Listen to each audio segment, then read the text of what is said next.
Stell dir mal vor, deine Oma lebt seit 10 Jahren alleine. Sie ist oft einsam, aber plötzlich kommt da jemand Neues in ihr Leben. Jemand, der ihr zuhört, der ihr Komplimente macht und auf einmal hat sie wieder dieses Lächeln von früher im Gesicht. Doch was sie nicht weiß, ist, dass hinter diesem Profil kein liebevoller Mensch steckt, sondern ein Betrüger. Ein Betrüger, der es auf nichts anderes abgesehen hat als ihr Geld. Heute geht es um die Geschichten von Ella und Simone, die beide insgesamt über 100.000 Euro an diese Betrüger verloren haben. Es geht um Uwe, dessen Ehe daran zerbricht, weil seine Frau wirklich glaubt, dass sie bald Elon Musk heiraten würde. Und wir machen einen Amerikaner ausfindig, dessen Bilder seit Jahren für diese Masche missbraucht werden.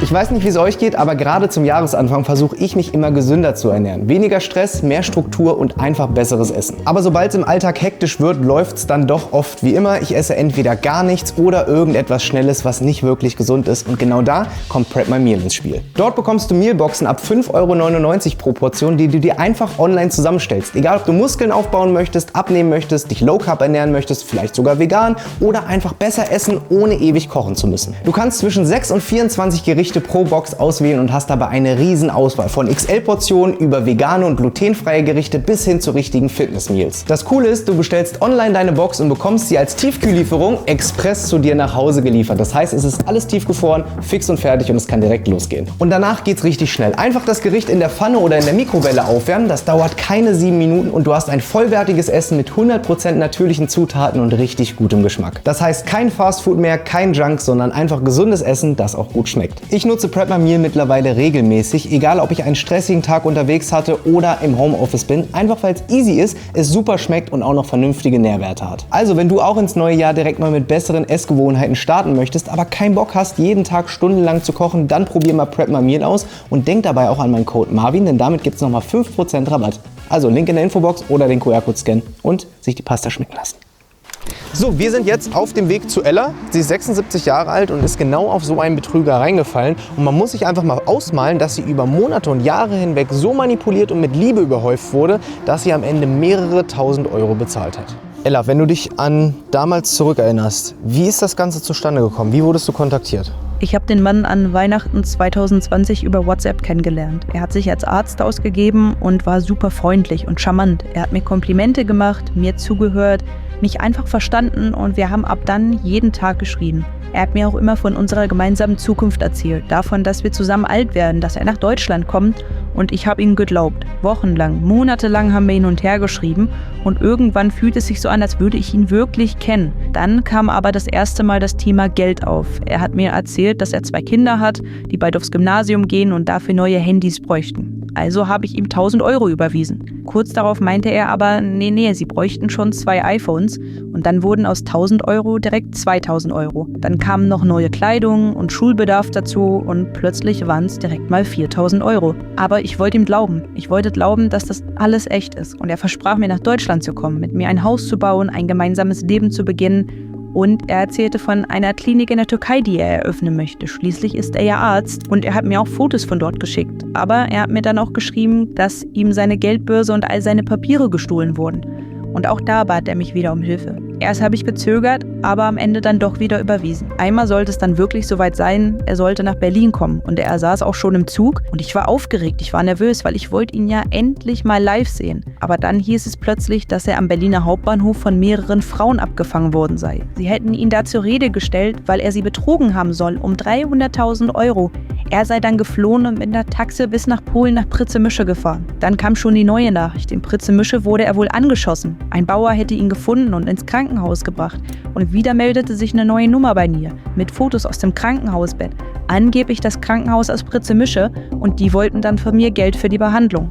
Momentchen mal, das klingt natürlich alles ziemlich heftig und ist natürlich auch alles erstunken und erlogen. Auch Ella weiß das heute. Aber ihr müsst euch mal vorstellen, diese Betrüger, die so etwas vorgaukeln, die machen ihr Leben lang nichts anderes, als diese Masche so zu perfektionieren, dass am Ende auch jeder das glaubt. Und irgendwann sind sie so gut in dieser Masche und haben diese professionelle Manipulation so drauf, dass sie selbst ganz vernünftige Menschen dazu bewegen können, so hohe Summen zu überweisen. Diese ganze Geschichte von einem Arzt, der eine Klinik aufmachen möchte, der aber kein Geld für iPhones hat, der dann in die Türkei fährt, der nach Berlin kommt, festgenommen werden soll, flüchtet, nach Polen mit dem Taxi fährt, angeschossen wird, im Krankenhaus liegt, das ist ja eine Geschichte wie aus einem James-Bond-Film. Ohne dass ich meine das überhaupt nicht vorwurfsvoll. Aber wenn du jetzt rückblickst, gab es da irgendwann mal die Situation, wo du sowas in Frage gestellt hast? Ja, irgendwann kamen natürlich Zweifel auf. Mein Sohn hatte dann eine Google-Rückwärtssuche gemacht und plötzlich tauchten da unzählige Fotos auf. Immer derselbe Mann, mit dem ich geschrieben habe. Da wurde mir langsam klar, dass irgendwas nicht stimmt. Aber du kannst dir das vielleicht nicht vorstellen, ich war wie im Rausch. Ich wollte es einfach nicht glauben. Ich habe mir eingeredet, dass es alles trotzdem echt sein könnte. Und obwohl ich schon eine Anzeige erstattet hatte, obwohl mein Sohn mich gewarnt hatte, habe ich weitergezahlt. Und ich habe sogar die angebliche Arztrechnung für seine Operation in Polen bezahlt. Ich habe mich gefühlt, als wäre ich wie in einer Zwangsjacke. Ich konnte einfach nicht aufhören. Ich habe gehofft, dass sich das alles irgendwann lohnt, dass er wirklich kommt, dass wir dann dieses gemeinsame Leben anfangen, von dem er so oft gesprochen hat. Und während ich gewartet habe, wurde die Summe immer größer. Über wie viel Geld sprechen wir denn überhaupt? Du hast schon gerade gesagt, dass das Ganze über 2 Jahre hinweg ging. Da kommt ja sicherlich einiges zusammen. Du hast jetzt schon einiges aufgezählt. Wie viel Geld hast du am Ende verloren? Zuerst waren es 50.000 Euro, die ich an den ersten Dr. Markus überwiesen hatte. Aber dann meldete sich ein neuer Mann. Er sagte, er sei der echte Dr. Markus Rehm. Der andere, das ist ein Betrüger. Er erzählte mir sogar, dass er schon das FBI eingeschaltet habe, weil der Betrüger in Nigeria sitzen soll. Es war, als würde sich plötzlich alles erklären. Ich wollte das alles so sehr glauben, dass es dieses Mal der Richtige ist. Und deswegen habe ich immer weiter gezahlt. Immer wieder, über Monate hinweg. Noch einmal 50.000 Euro. Am Ende waren es insgesamt 100.000 Euro, die ich bezahlt habe. Ich hatte ja schon Anzeigen bei der Polizei gemacht, aber das alles hat mich so fertig gemacht, dass ich dann beim Amtsgericht beantragt habe, einen rechtlichen Betreuer zu bekommen. Das wurde auch genehmigt und ich kam dann erstmal in die Psychiatrie. Kein Handy, kein Kontakt. Wie konntet ihr aber schlussendlich denjenigen ermitteln, der dahinter steckt? Ich habe ja die Bankkonten, auf die ich immer Geld überweisen sollte, dann immer der Polizei gemeldet. Und irgendwann, nach all den Monaten, haben sie es tatsächlich geschafft, herauszufinden, wer dahinter steckt. Zur selben Zeit habe ich mich dann auch an Uschi Chorn von SOS Liebesbetrug gewendet. Sie hat mir unglaublich geholfen. Sie hat das Verfahren begleitet, sich um mich gekümmert, als ich selbst einfach nicht mehr konnte. Ich war völlig erschöpft, körperlich und seelisch. Auch dank ihrer Hilfe kam der Fall dann schließlich vor Gericht. Insgesamt wurden etwa 40 Frauen geladen. Als ich das gehört habe, wurde mir erst richtig klar, dass ich nicht alleine bin. Eine von ihnen hatte sogar über 200.000 Euro verloren. Und ich selbst, wie gesagt, fast 100.000. Wie war es dann, demjenigen gegenüber zu sitzen, der dich über Jahre lang hinweg so an der Nase rumgeführt hat, nur um Geld zu erwirtschaften? Das war einfach ein schwerer Moment für mich. Gleichzeitig hat es mir aber auch gezeigt, dass es sich immer lohnt, zur Polizei zu gehen. Auch wenn man anfangs keine Hoffnung hat. Mein Fall hat bewiesen, dass man jemanden tatsächlich vor Gericht bringen kann. Was mich dann allerdings ein bisschen enttäuscht hat, war, dass er sich vor Gericht plötzlich total reumütig gezeigt hat. Er hat sich einer Frau so richtig theatralisch vor die Knie geworfen und genau deshalb hat er dann statt 3 Jahren nur 2 Jahre und 4 Monate bekommen. Ich glaube, jeder von uns kennt das Gefühl, dass man, wenn man verliebt ist, irgendwann auch mal irrational handelt. Aber ich frage mich, warum schaffen diese Betrüger, dass wir unseren Verstand komplett ausknipsen, selbst wenn wir merken, dass es uns irgendwie nicht gut tut? Und genau das möchte ich jetzt von Diplompsychologin Dr. Vera Aritz wissen. Es gibt den sogenannten in der Medienpsychologie Online-Enthemmungseffekt, der zeigt also, dass wir emotionaler sind, wenn wir online kommunizieren. Also ich habe jemanden nicht gegenüberstehen und dann kann ich mir ja vorstellen und ausmalen und diese Lücken, die es gibt, dadurch, dass ich die nonverbale Kommunikation nicht interpretieren kann, führt es häufig dazu, dass man also seine Wünsche und Fantasien in das Gegenüber hineinprojiziert. Das andere ist, das sagen die meisten, dass sie auf diesem Weg tatsächlich auch ihnen Zweifel kamen, aber dann wird es schnell auch irgendwie so kognitiv umgedeutet, weil natürlich diese Aufmerksamkeit und diese Gefühle, die Emotionen, die ausgelöst werden, sehr positiv sind. Und ich meine, das kennt ja nun mal auch jeder, wie es ist, wenn man beispielsweise verliebt ist. Und wenn man sich vorstellt, dass in dieser Verliebtheitsphase vielleicht jemand zu uns käme, der sagte, ne, dein Partner oder deine Partnerin tut dir nicht gut, dann hat jeder schon mal erlebt, wie sehr man dann an der Beziehung festhält und diese, ja, wie soll ich sagen, Kritik auch ganz schnell umdeutet. Aus Ihrer Perspektive, gibt es irgendwas, was ich als Angehöriger tun kann, wenn ich merke, jemand aus meiner Familie sitzt so einem Betrüger auf? Es ist ganz, ganz wichtig, da auch sehr behutsam vorzugehen und den Druck nicht so stark initiieren zu lassen, damit die Betroffenen nicht sofort zumachen, sondern dass man versucht, sehr feinfühlig einerseits zu sagen, ich freue mich für dich, dass du das erlebst und wie schön und Verständnis für die Situation. Auf der anderen Seite aber auch zu gucken, inwieweit man sachten Druck aufbaut, eher in Richtung, stell uns doch den Partner oder die Partnerin mal vor, lass uns doch mal teilhaben daran, wir würden ihn gerne kennenlernen oder sie gerne kennenlernen, um also das so ein bisschen mehr auch in den realen Kontext zu bringen. Ella, die wir am Anfang des Videos kennengelernt haben, hatte noch Glück. Ja, sie hat eine Menge Geld verloren, aber sie ist noch abgesichert und das trifft noch lange nicht auf jeden zu. Viele Opfer glauben so lange an die große Liebe, bis sie irgendwann nichts mehr haben und sich dann irgendwann Geld leihen müssen, entweder in Form von Krediten oder bei Freunden und Familie, und spätestens da verlieren sie auch die Freunde und die Familie. Und wie schnell das gehen kann, das zeigt der Fall von Simone, die wir jetzt gleich besuchen werden, denn sie wurde direkt von 2 Liebesbetrügern innerhalb von wenigen Monaten komplett ruiniert. Nach dem Tod meines Mannes habe ich mich bei Facebook angemeldet. Ich war einsam, wollte einfach wieder ein bisschen Kontakt zu Menschen und dann wurde ich auch ziemlich schnell angeschrieben. Er hat mir geschmeichelt und mir gesagt, ich sei seine große Liebe, eine hübsche Frau, und das habe ich ihm geglaubt. Er kam angeblich aus den USA und wollte mir dann irgendwann ein Päckchen schicken, sagte aber, ich müsste ihm vorher ein bisschen Geld überweisen, damit es auch ankommt. Das habe ich dann getan. Seitdem zieht sich das wie ein roter Faden durch mein Leben. Immer wieder schreibt er mir, immer wieder will er Geld oder Apple-Gutscheine. Erst gestern kam wieder eine Nachricht von ihm. Insgesamt bin ich ja sogar auf 2 Betrüger reingefallen. Und dann im Dezember letzten Jahres meldete sich der nächste. Er nannte sich Olivier Sinan, angeblich ein Autohändler aus Frankreich. Und auch er machte mir Komplimente, schrieb, dass er mich liebt, er sei ganz bestimmt kein Betrüger. Aber ich wollte das auch irgendwie alles glauben, dass er diesmal echt ist. Aber irgendwann kam auch er mit einer Geschichte um die Ecke. Er wolle 10 Autos verkaufen, irgendwo in Abidjan oder so. Dafür bräuchte er dann nur noch 2.000 € für eine Zollgebühr und die habe ich dann bezahlt. Das hast du auch gemacht? Ja, natürlich habe ich bezahlt. Ich hatte den ersten, den Amerikaner mit den Apple-Karten, zwar irgendwann schon angezeigt, aber mit dem Franzosen habe ich trotzdem weitergeschrieben. Ich wollte einfach glauben, dass er wenigstens echt ist. Kurz darauf meldete sich eine Frau namens Olivia bei mir. Sie versprach mir, dass sie mein Geld zurückholen würde und ich war erleichtert, weil sich endlich jemand auf meine Seite gestellt hat. Aber heute denke ich, dass die alle 3 zusammengehört haben. Denn auch sie wollte immer wieder Geld von mir, um angeblich mein Geld zurückzuholen. Immer wieder neue Summen. Irgendwann wollte sie sogar Zugang zu meinem Online-Banking und da war für mich endgültig Schluss. Doch kaum hatte ich sie blockiert, meldete sich wieder der Amerikaner. Er bräuchte neue Apple-Karten und ich, dumme Kuh, ich habe wieder welche gekauft. 500 €, manchmal 1.000 € und währenddessen schrieb mir auch der Franzose wieder. Er sagte, er sei beruflich unterwegs, bräuchte ein Hotelzimmer. Dann hätte er plötzlich einen Unfall, lag angeblich im Krankenhaus.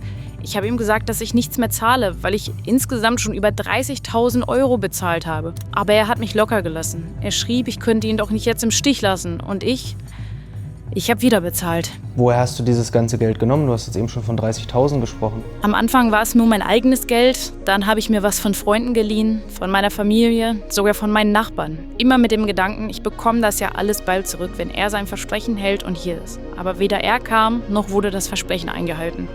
Und heute sitze ich auf einem riesigen Schuldenberg. Die Leute wollen mit mir nichts mehr zu tun haben und ich kann das voll verstehen. Wir sind jetzt gerade bei Simone raus und sie hat uns netterweise noch die Telefonnummern von den Betrügern mitgegeben, die sie bis gestern noch drangsaliert haben und weiter Geld gefordert haben. Und ich habe gesagt, ich probiere einfach mal mein Glück und rufe da jetzt an. Die Nummern brauchen wir auch nicht pixeln, die kann man einfach mal so zeigen. Vielleicht ruft ja einer von den Zuschauern mal an.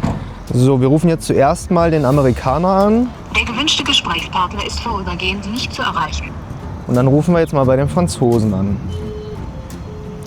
Auch die Nummer geht nicht. Das Einzige, was ich mir vorstellen kann, ist, dass sie natürlich nur WhatsApp benutzen und halt über VPN arbeiten. Weil ich mir natürlich denke, wenn das ganz normale Telefonnummern wären, wo du anrufen kannst, dann würden die ja auch über die Masten geortet werden, falls mal gegen die ermittelt wird. Die Fälle von Ella und Simone sind kein Einzelfall. Ganz im Gegenteil, es passiert tausendfach in Deutschland jeden Tag. Und auch deine Eltern oder Großeltern könnten davon betroffen sein. Genaue Zahlen gibt es dafür nicht. Ich habe bei allen 16 Landeskriminalämtern angefragt und da keine genauen Statistiken bekommen. Bayern hat mir zum Beispiel geschrieben, dass der Liebesbetrug nicht als einzelner Straftatbestand aufgeführt wird und es demnach auch keine Statistik gibt. Einen kleinen Eindruck über das Ausmaß bekommt man aber auf Facebook, denn wenn man da das Wort Love Scam einfach mal eingibt, findet man zahlreiche Gruppen mit tausenden Mitgliedern, wo sich jeden Tag ausgetauscht wird und das bis heute. Hinter diesem Betrug stecken oft vernetzte Banden und die Spuren führen oft nach Afrika, Kambodscha, Thailand oder Myanmar. Und deshalb ist es so schwierig für die deutschen Behörden überhaupt dahinterherzukommen, geschweige denn das Geld wiederzubekommen. Hilfe und Beratung bekommt man aber an anderer Stelle, zum Beispiel von Uschi Chorn. Sie ist selber mal vor einigen Jahren auf einen Betrüger reingefallen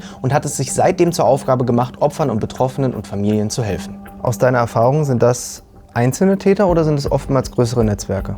Immer Netzwerke. Es gibt selten, ganz, ganz selten einen Einzeltäter, so wie ich, der irgendjemanden anschreibt und der auf die eigene Tasche arbeitet. Das ist ganz selten. Es sind immer gestohlenes Profil und dahinter stehen so 3 bis 6 Leute, die mit dem Opfer arbeiten. Das Opfer erlebt den neuen Frühling. Das ist harte Arbeit. Ist es dir in deiner Arbeit schon mal gelungen, einen Täter ausfindig zu machen? Ja, mehrfach. Wenn ich Geld schicke, brauche ich einen echten Namen. Dieser Mensch muss sich mit dem Ausweis ausweisen und da muss der Name drin stehen wie im Geldtransfer. Ich brauche eine Stadt, ich brauche ein Land. Und daran kann ich eigentlich schon mal ausfindig machen, wo der Prinz meiner Träume sich aufhält. Der Scammer sitzt normalerweise immer hinter der deutschen Grenze, irgendwo, nur nicht hier. Wenn ich eine Anzeige in Deutschland gemacht habe, dann sage ich jetzt, okay, der kommt aus Ghana, der kommt aus Nigeria oder der kommt aus Kanada. Dann kann ich sagen, okay, dann fliegen wir dahin. Dann nehmen wir alles, was wir haben, alle Beweise. Ich muss das haben, sonst geht das nicht. Sage Anzeige in Deutschland, das und das und das, lege denen das auch vor. Und dann wird er in dem Land gesucht, vorgeladen und auch abgeurteilt. Auch wenn Uschi schon den einen oder anderen Täter im Ausland aufspüren konnte, muss man ehrlicherweise sagen, kostet sowas natürlich viel Zeit, Energie und auch Geld. Und man darf auch nicht vergessen, dass nicht nur diejenigen die Opfer sind, denen die große Liebe vorgespielt wird, sondern auch diejenigen, dessen Identität gestohlen wird. Ihr müsst euch mal vorstellen, ihr habt überall ein Profil auf Instagram, Facebook, WhatsApp, weiß der Geier. Und wir alle können Opfer werden, indem unsere Fotos, unser Name, unsere Identität gestohlen wird und anderen Menschen damit die große Liebe vorgespielt wird. Die Menschen, deren Identität gestohlen wurde, die bekommen dann natürlich auch irgendwann zwangsläufig Probleme. Da melden sich wütende Frauen und wollen ihr Geld zurück, dabei hat man damit eigentlich gar nichts zu tun. Und genauso jemanden haben wir ausfindig gemacht, nämlich Justin Yoder. Er kommt aus den USA und von ihm wurden schon zahlreiche Fake-Profile erstellt. Und ich will natürlich mal wissen, wann er das erste Mal davon mitbekommen hat. The first time it really hit me, I was at the gym. I was working out with the girl I was seeing. A different person walks up and says, "Hey, do you know that your boyfriend's gay?" And he's talking to this guy, and they were flirting last night, and they were going to meet up, and all these things, and they had made another profile and talked to him on a gay dating site, and he fully believed that it was me. Well, at first it was flattering, you know, that you're like, oh, I'm pretty enough to be that someone wants to be me, but it's really frustrating. I mean, I've had to teach my kid with the dangers of people contacting him, because they'll make fake profiles of him to legitimize the fake profile of me. There's one side that I feel bad for people that have lost money, and then there's the other side that is directly affected me. My business has been affected. My reputation has been affected. So how can I imagine? Have victims ever contacted you because they thought you were writing with them? Like, I get a call, like one call from somebody per day, every day. And if I don't get one this day, then I'll get 2 or 3 the next day. But I mean, I've had death threats, and I've had people tell me my son should burn in hell. And, you know, one thing that has been frustrating, I'm single and trying to date when other girls think that I'm dating them. There's some local sites here in Utah on Facebook that says, hey, are we dating the same guy? And so this person says we're dating this guy, and this person says we're dating this guy, and then I look like I'm dating both of them, and I'm like, I'm not dating either one of you. It's frustrating, because then it affects my business, because then people say, oh yeah, he's not honest in dating, how could he be honest in real estate? What do you think about the scammers? I've had several of them reach out directly with pictures or videos. Some of them say, hey, stop getting involved and let me do my business, which is my business is taking your picture. I've had others say, hey, I'm being forced to do this, like a labor camp situation where they're being forced to scam people. And if they don't get to eat, or their family gets hurt, or they get hurt. It's hard not to be upset at that person. But I think with how many people have been scammed, it's a business. It's somebody in an office building that they have a portfolio of my pictures and my information. Like, it's not personal to them. It's just they are going into work, and this is how they feed their family, right? Jetzt könnte man ja schon meinen, es ist kurios genug, dass das Leben von Justin aus den USA zerstört wurde, obwohl er auf niemanden reingefallen ist und mit dem ganzen Spuk eigentlich nichts zu tun hat. Und auch, dass eine Frau alleine knapp 100.000 € an ihren vermeintlichen Lover bezahlt. Aber ich sage euch ganz ehrlich, die nächste Story, die wird noch kurioser, denn sie handelt von Uwe, den wir jetzt treffen. Er erlebt diesen ganzen Spuk seit knapp einem Jahr, denn seitdem glaubt seine Frau wirklich ernsthaft, dass sie mit Elon Musk zusammen wäre und dass sie ihn bald heiraten würde. Und ihr seht schon, ich schmunzel ein bisschen. Dabei ist es eigentlich gar nicht lustig, weil Uwe nicht nur sein ganzes Geld verloren hat, sondern auch die Liebe seines Lebens. Das war schon eine Nummer. Ich sag mal so, war vorher noch im Urlaub im September. Ganz normales Eheleben. Ja, und dann fing das dann natürlich an. Die ersten Geldabgänge vom Konto. Es wurde dann immer mehr Geld, was von den Konten runterging. Und irgendwann wurde die Kreissparkasse, da haben wir 2 Konten, haben dann ihr privates Konto und auch unser Firmenkonto gesperrt. Dispo 5.000, ihr privates Konto auch Dispo 5.000. Bis zu welchem Punkt hast du immer noch gedacht, dass es eine andere Art und Weise des Betrugs ist, dass irgendwie die Kreditkarte, die Daten geklaut wurden oder sie auf irgendeinen Link geklickt hat und dass da gar nicht, sag ich mal, dieser Liebesbetrug hintersteckt? Das war noch echt super makaber.